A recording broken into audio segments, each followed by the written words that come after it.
Olá, começa agora o Informe-se ao vivo, direto dos estúdios da Unisa Digital. Hoje falaremos sobre um tema que tem tirado o sono de muitos casais, principalmente das mulheres. Meu filho cresceu, e agora? E para isso recebemos a psicóloga e professora Renata. Renata Homem de Mello é especializada em psicopedagogia e possui mestrado em psicologia. Atualmente é psicóloga da Brasil Saúde, coordenadora, docente e orientadora de monografia do curso de pós-graduação Lato Sensu, Psicologia Organizacional da Unisa. Acompanhe nossa programação pela internet www.cnu.org.br/alvivo.asp. E você também pode participar e esclarecer as suas dúvidas. Ligue para 2141-8610 e a doutora Renata lhe responderá. Obrigada pela presença, doutora. Eu que agradeço, Rosângela. E para começar, que negócio é esse? Meu filho cresceu e agora? Nós temos dois pontos aí com relação a essa questão. Meu filho cresceu, né? O que eu vou fazer com tanto tempo que está sobrando para mim? Porque antes eu tinha aí toda uma condição de preocupação com organização escolar, com tomar a lição, com fazer a lição. E a partir desse momento a criança ela está mais autônoma, ela tem uma independência maior, ela já vai estar dando conta de estar realizando as suas atividades sozinhas. E por um outro lado, as mães que têm aí toda uma necessidade de preencher o seu dia com a criança, elas acabam segurando um pouco aí o desenvolvimento do filho. Então hoje o que acontece muito, o que chega muito no consultório, às vezes eu pego crianças aí em idade de alfabetização e que a criança ela conserva ainda alguns pontos de condição de bebê. Então ela está totalmente dependente com 6, 7 anos. Ela precisa do auxílio da mãe aí para tomar banho, para se alimentar, para realizar aí algum tipo de atividade. 6, 7 anos, Renata, ela já está independente, ela não está totalmente independente como um adolescente, mas ela tem uma autonomia já para estar realizando algumas atividades individualmente. Então, muitas vezes, por uma dificuldade da mãe de libertar e de deixar aí a criança ganhando o espaço dela e construindo o espaço dela, a mãe também acaba retendo aí o amadurecimento e o desenvolvimento. Certo. E por que essas crianças em fase de crescimento, já entrando na adolescência, com 11, 12, 13 anos, eles estão querendo para sair e se divertir com os amigos? Então, antigamente, isso acontecia por volta dos 15, 16 anos, né? Que justamente as crianças, elas começavam a se tornar mais independentes e buscavam aí estar próximo aos amigos, ir para bailinho, ir para festinha com 15, 16 anos. Hoje, a gente tem uma velocidade aí, por conta da globalização, por conta de internet, a gente tem uma velocidade muito maior em tudo. Então, o contexto social acaba afetando também o desenvolvimento do indivíduo. Então, o que acontece? Hoje, as matinês que a gente tinha antigamente, que começavam aí com 14 anos, que elas acontecem nos clubes, hoje a idade mínima é 12 anos. Então, a gente vê... Claro, né? Se tem uma matinê permitida para minha idade, se tem um local que eu posso ir, se meus amigos estão indo, eu também quero ir. Então, é justamente por conta de toda esta velocidade aí que a gente tem uma alteração da mudança também do comportamento e atitude dos pré-adolescentes. Tá. E esse medo proveniente dos pais são pelos perigos que o mundo apresenta? Hoje, como eu já falei, antigamente a gente tinha um contexto social um pouquinho diferente, então existe uma violência muito maior. As crianças, elas também têm aí uma chegada até a bebida, uma chegada até a droga um pouco mais rápido. Então, não é só a questão de violência, porque, por exemplo, os pais que permitem que seus filhos saiam, normalmente existe aí uma preocupação. Ou eu vou levar, ou eu vou buscar, ou eles acabam se organizando, né, com os pais dos amiguinhos e um leva e o outro vai buscar. Então, existe um acompanhamento e uma proximidade. Mas e aí? E quando está dentro do bailinho? E quando está dentro da matinê? Se não tem a entrada de bebida, que é o que acontece, justamente porque a matinê é na faixa aí de 12 a 17 anos, então não vai ter bebida alcoólica, o que acontece? Pode entrar outro tipo de droga, pode entrar o tão conhecido aí Boa Noite Cinderela, que meu filho desmaie, que aí pode ser retirado, que pode continuar no local. Então, a questão e a preocupação maior é, será que meu filho vai dar conta? Será que ele consegue resolver tudo sozinho? E se ele for abordado aí por um garoto mais velho? Se minha filha com 12 anos, o garoto de 17 chega até ela vai conseguir se colocar? Ela vai conseguir estar falando alguma coisa? Então a preocupação não é só com o perigo externo, mas é com o perigo interno também dos locais. Doutora Renata, e por que esses jovenzinhos, né, essas crianças crescidas tão novinhas, só falam em amigos, só querem saber de namorar, ficar e às vezes nem se voltam tanto para os estudos? Então, a gente tem, justamente por conta de toda essa mudança do contexto social, a mulher que antes ficava em casa e cuidava do seu filho, né, e que acompanhava a todo momento, aí hoje a gente pode, assim, falar que isso é uma raridade e as mulheres que podem se dar ao luxo de ficar em casa, de não ir para o mercado de trabalho, tá aí trabalhando com o marido e cuidando de uma questão financeira, é um benefício muito grande porque ela está acompanhando o tempo todo aí o seu filho. Então, justamente porque a mulher foi para o mercado de trabalho, a criança ela teve que aprender a se cuidar, a cuidar de suas questões e a se tornar mais independente.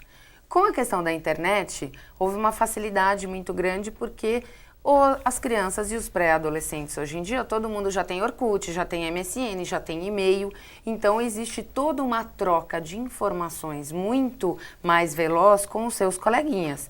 Então, é claro, né, eu quero estar na rua, eu quero estar participando de shopping, eu quero estar participando do que está acontecendo fora de casa. E aí, isso para eles passa uma condição de uma criança pequena. Então, hoje, crianças de 10, 11, 12 anos, eles viram e falam assim, não, eu não quero ficar em casa porque isso é coisa de bebê. Então, né, a gente vê que tem uma mudança muito significativa que antes isso acontecia aí por volta dos 15, 16 anos. E proibir ou monitorar? Então, eu sou fã do velho ditado, né? Tudo que é proibido é mais gostoso. Então, na realidade, se eu proíbo, todo e qualquer adolescente, você que é mãe, hoje você também já foi adolescente, em algum momento você conseguiu burlar aí os seus pais, a proibição, tudo que foi colocado de limite para você.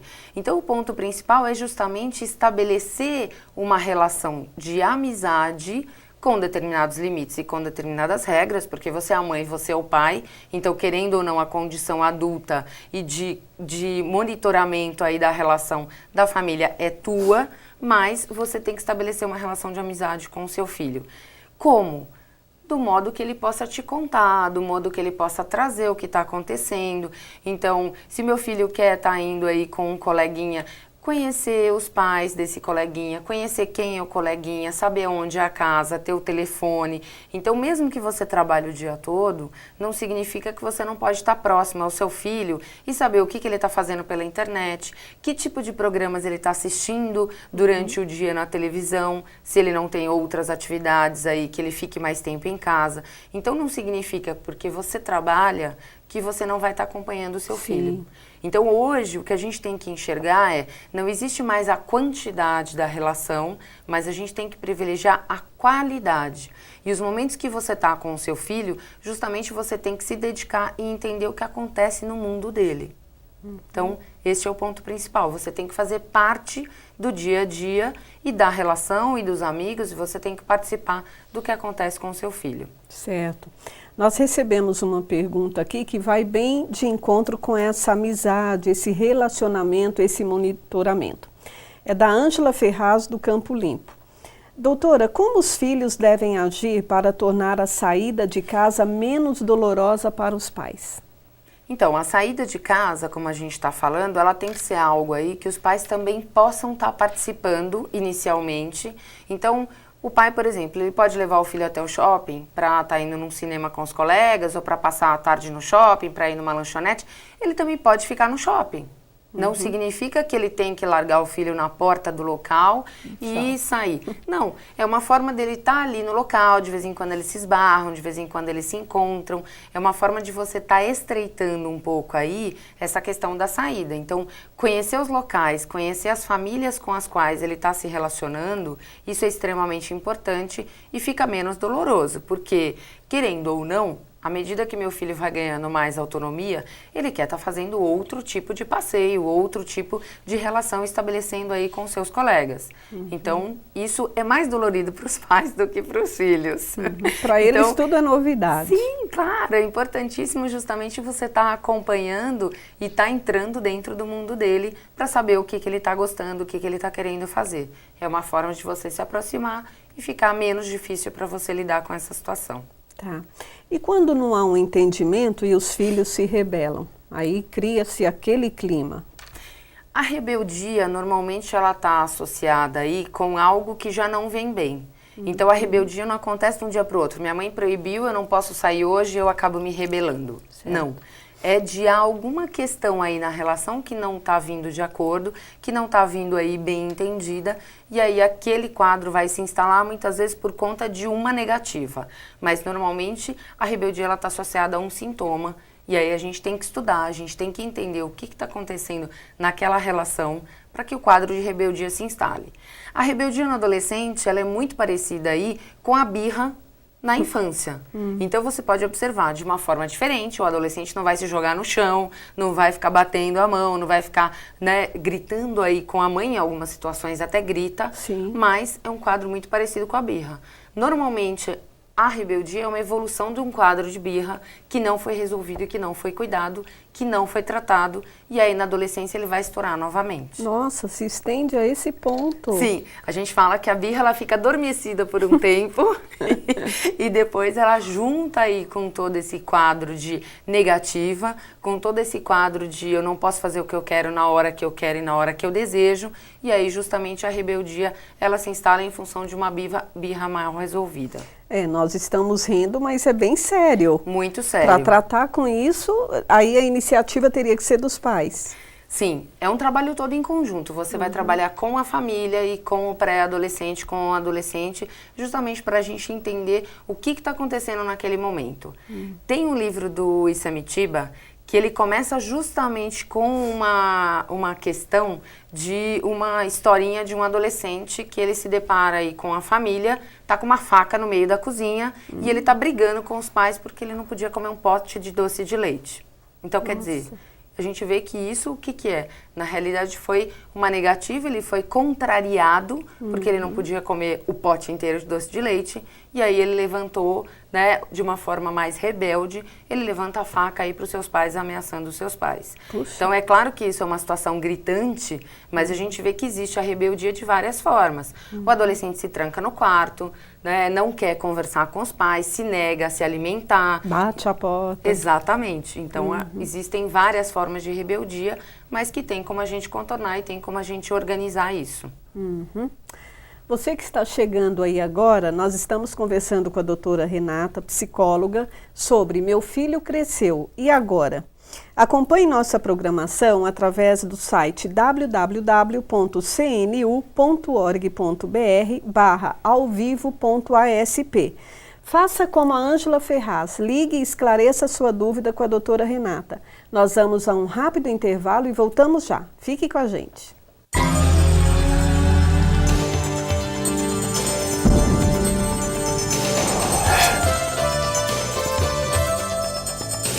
Todo mundo já convidou alguém para alguma coisa. Pode ser uma coisa simples, do tipo... Vamos no banheiro comigo? Ou um convite para a vida toda. Quer casar comigo? Tem convite cara de pau. E aí, quer entrar? Tem convite tímido. Quer sair? Tem convite emocionante. Quer ser madrinha? Agora queremos convidar você a entrar para a corrente sanguínea. É assim, você doa sangue e convida mais alguém a fazer o mesmo. Salve vidas. Ajudar tá no sangue.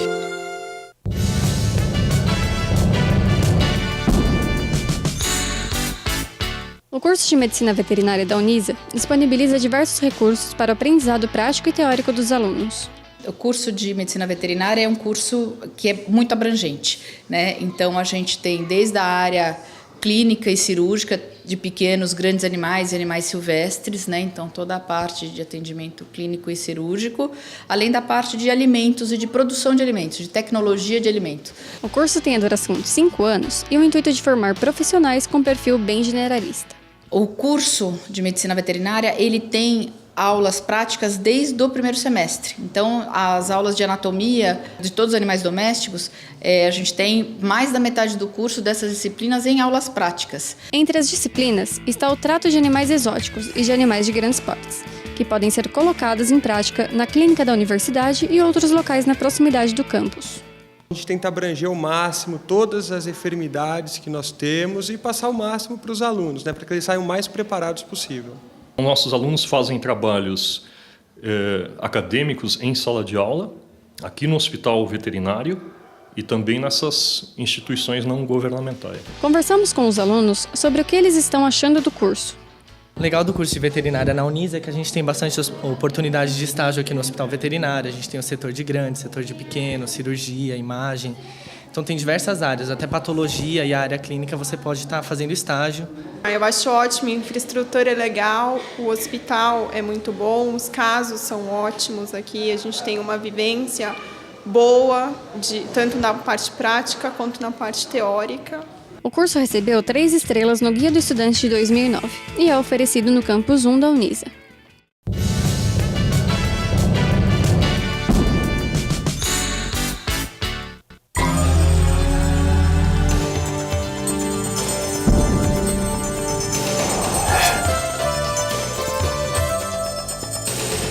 Voltamos a conversar com a professora Renata Homem de Melo sobre o tema Meu filho cresceu, e agora?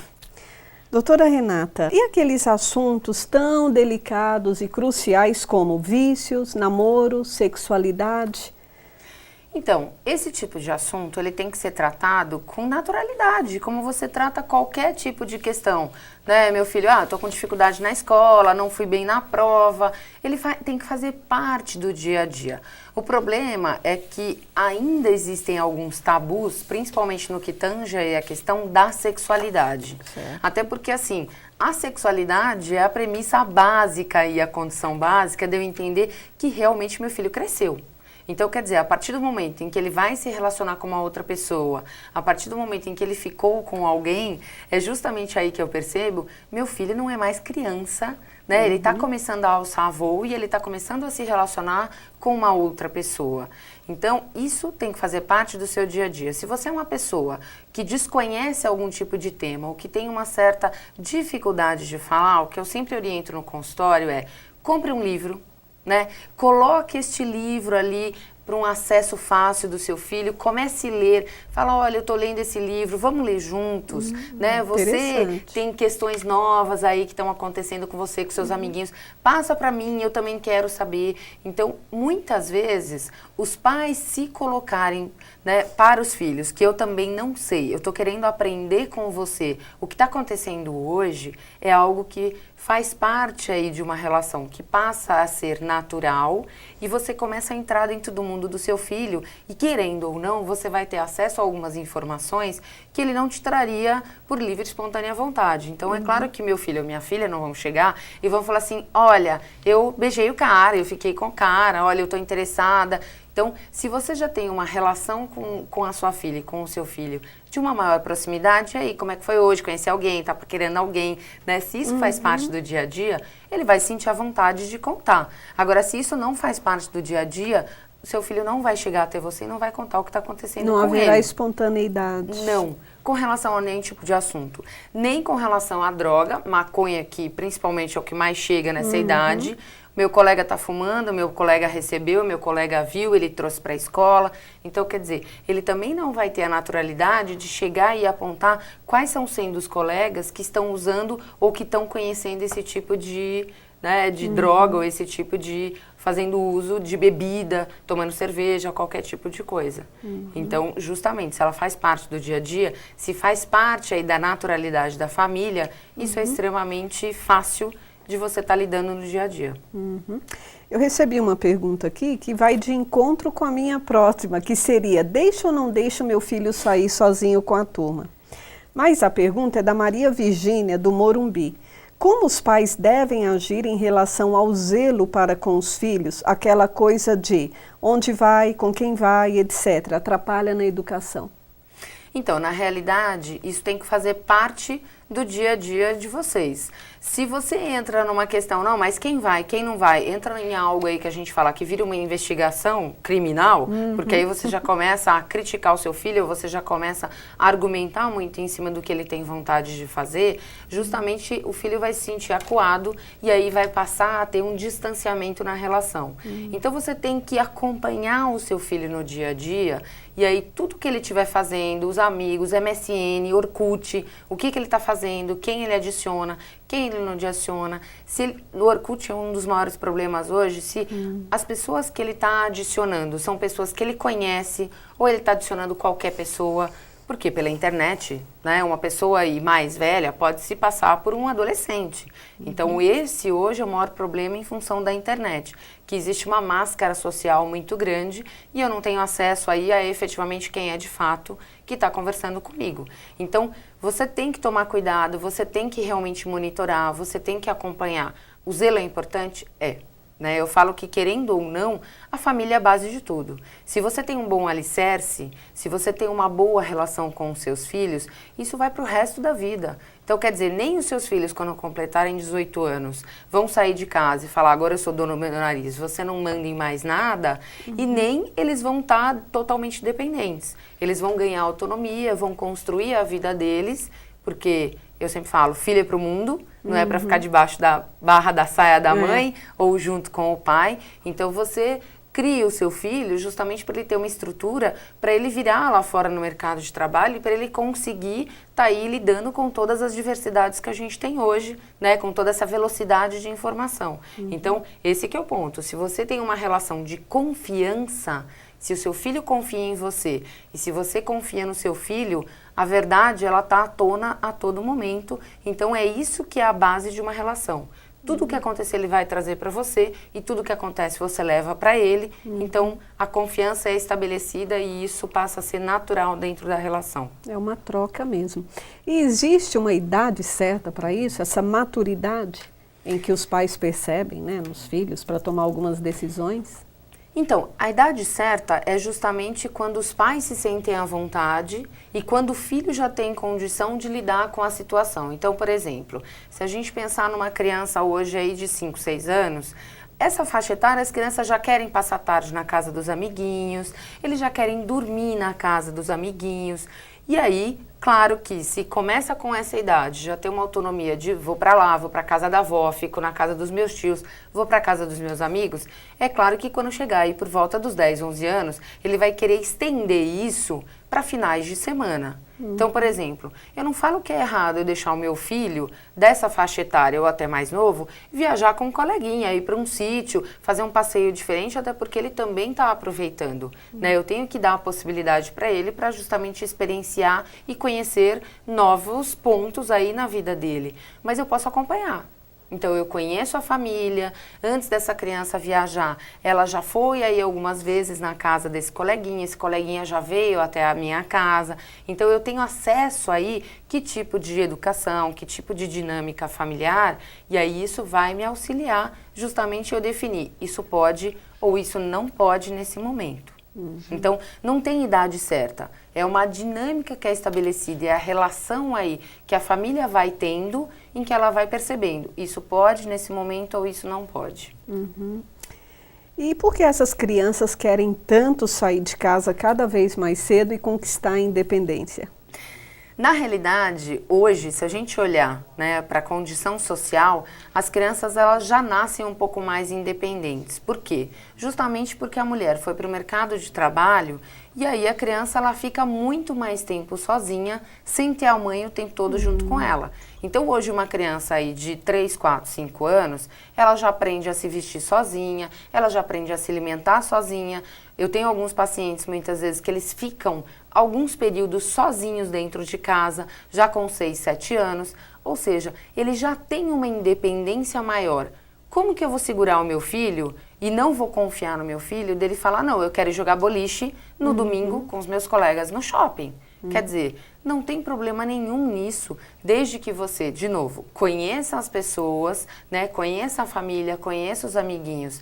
Então, a questão é, eu não posso proibir o meu filho de ser independente, de estabelecer experiências durante a vida dele. Isso faz parte do desenvolvimento emocional e do desenvolvimento psicológico, físico, biológico, faz parte de todo o desenvolvimento dele e inclusive a forma que ele vai estar se colocando amanhã ou depois nas relações e na sociedade, no mercado de trabalho. Tudo isso são experiências que ele tem que passar. Você também na sua época, né? Os pais, eles também não queriam ir para bailinhos, eles também não queriam sair, muitas vezes pulavam janela escondido dos pais para estar indo, porque antigamente existia uma rigorosidade maior nesta questão aí de saída. Então hoje ficou muito mais fácil porque eu tenho condição de estar muito mais próximo do meu filho e acompanhar o que ele está fazendo.